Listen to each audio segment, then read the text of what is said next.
Isaías 9:6. Porque um menino nos nasceu, um filho nos foi dado, e o governo está sobre os seus ombros. E ele será chamado Maravilhoso, Conselheiro, Pai da Eternidade e Príncipe da Paz. O que o nascimento de Cristo representa? Nós estamos num momento simbólico, né, que representa esse nascimento de Cristo de maneira simbólica, né? Vamos lá. Mas o que esse nascimento de Cristo representa? Ele representa o que? É o nascimento do cristianismo ou da religião cristã? Não, não é sobre isso. Ah, Deus não tem religião, Cristo não é um líder religioso, então não é sobre isso. É sobre a salvação? Sim, a salvação tem uma grande parte no nascimento de Cristo e é pela salvação que nós temos a vida eterna. Mas mesmo a salvação sendo algo grande dentro do plano e da visão ampla de Deus para nós, a coisa não para por aí. Né? E a gente observa isso quando a gente lê João 1:12, que diz: Contudo, aos que receberam, aos que creram no seu nome, deu-lhes o poder e a autoridade de serem feitos filhos de Deus. O nascimento de Cristo possibilitou uma abertura para que outras pessoas pudessem ser parte dessa linhagem divina. Você se tornar filho de Deus, o que significa você se tornar filho de Deus? É ter o DNA espiritual de Deus, ser parte da linhagem divina. Ser como Cristo é. Ter a nossa herança no reino de Deus. Então você coloca a sua fé em Cristo e o poder que você recebe é o de ser parte da família real, da família do reino, da família de Deus. Só que tem mais, que é justamente o que a gente vê nesse texto aqui. Um menino nos nasceu, um filho nos foi dado, e o governo está sobre os seus ombros. E ele será chamado Maravilhoso Conselheiro, Deus Poderoso, Pai Eterno e Príncipe da Paz. O nascimento de Cristo representa o que a profecia de Isaías está dizendo. É um governo. É a chegada do reino de Deus. É um governo, não é uma religião. Não é apenas a salvação. E abarca muito mais dentro do que eu falei, do conceito de você se tornar linhagem espiritual e ser parte do DNA real. Porque é um governo, é um reino. O próprio profeta está dizendo aqui no texto. É um governo. O governo está sobre seus ombros. Ele será chamado Maravilhoso, Conselheiro, Deus Poderoso, Pai Eterno e Príncipe da Paz. É um governo. E você entender isso é importante porque você começa a entender duas coisas. O que significa ser parte desse reino e ter esse DNA? Porque nós morremos com Cristo e fomos renascidos, ressuscitamos com Ele. Na morte e na ressurreição dele. No nascimento dele se abre a possibilidade histórica de algo que já havia acontecido no mundo espiritual. Porque Cristo foi imolado antes da fundação do mundo e ele é o primogênito da criação. Mas se consolida na história essa presença, o verbo se tornando carne. E ele traz tudo isso que eu acabei de falar aqui. Mas o nascimento de Cristo, segundo a profecia, traz um governo. E junto desse governo, a manifestação de Cristo no atributo de ser o rei conselheiro, o rei poderoso, o pai, o príncipe da paz, a revelação de todas as dimensões de Deus. É isso que representa o nascimento de Cristo. Não o nascimento de um governo, mas a chegada de um governo que já existe, que é o governo de Deus. Só que tem esse ponto que eu coloquei de nós somos parte disso a partir do momento que cremos em Cristo e recebemos o poder de sermos feitos filhos de Deus, herdeiros de Deus. Nós temos o DNA de Deus, o DNA espiritual de Deus. E o que significa isso na vida prática? O que essa linhagem, o que fazer parte dessa linhagem traz para a sua vida? Todos que têm esse DNA da fé apresentam características similares, conectadas a uma única fonte durante a história.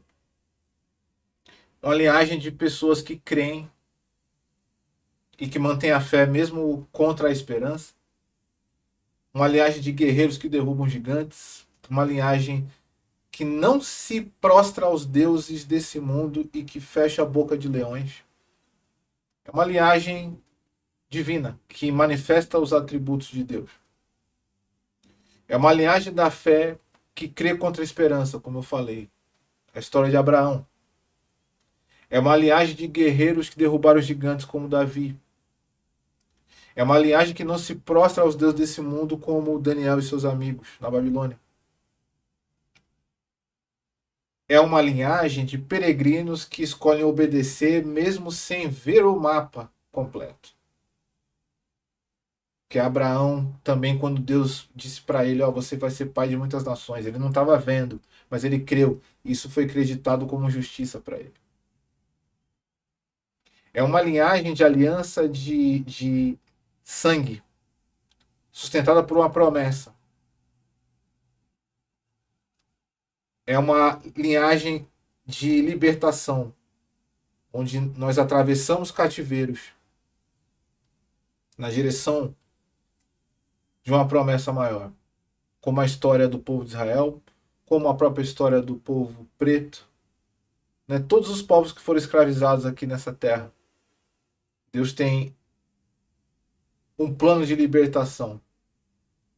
E observe que todos esses povos que foram escravizados vêm de territórios onde existiam muitos recursos naturais que despertaram a inveja de outras pessoas. E essas próprias pessoas tinham talentos e dons especiais, como a gente vê nos exemplos que eu citei aqui, dos povos que foram escravizados. O próprio Cristo, na sua morte e ressurreição, se identifica com aqueles que sofrem aqui na terra. E é uma linhagem de santidade, não santidade no sentido de moralidade, mas santidade no sentido de pessoas que têm firmeza para não trocar a própria identidade por prazeres passageiros.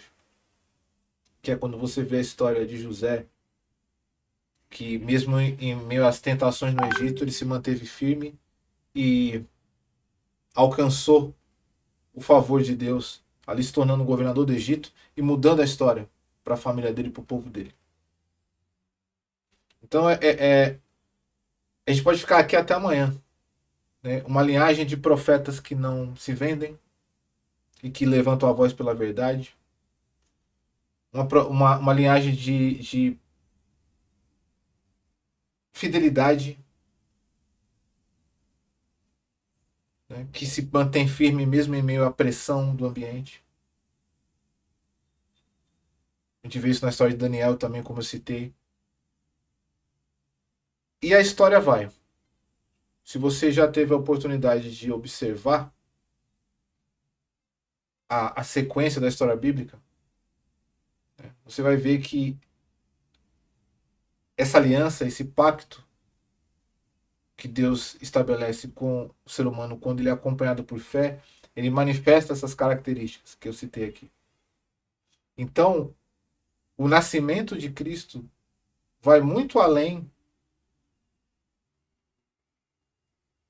de uma simbologia religiosa. Diz respeito a você fazer parte dessa linhagem, desse governo que está sob os ombros desse menino que nasceu, que não é mais um menino, é o Rei dos Reis. E o poder de ser feito filho de Deus e de participar dessa família real, dessa linhagem de derrubadores de gigantes, de reis e sacerdotes estabelecidos em Cristo. essa linhagem que tem autoridade para pisar em cobras e escorpiões e sobre todo o poder do mal, como Jesus mesmo disse. E é a linhagem do rei que venceu a morte, a linhagem do rei que morreu, ressuscitou e tomou a chave da morte e do inferno para sempre.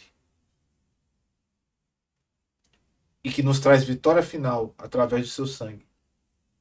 Então, é uma linhagem de fé, de confiança, de amor, de coragem, de verdade, de vitória. É sobre isso.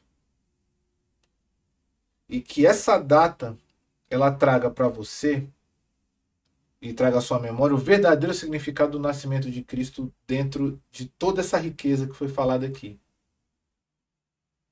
Um menino nos nasceu, um filho nos foi dado, e o governo está sobre os seus ombros, e ele será chamado Maravilhoso, Conselheiro, Deus Poderoso, Pai Eterno e Príncipe da Paz. O governo está sobre os ombros de Cristo.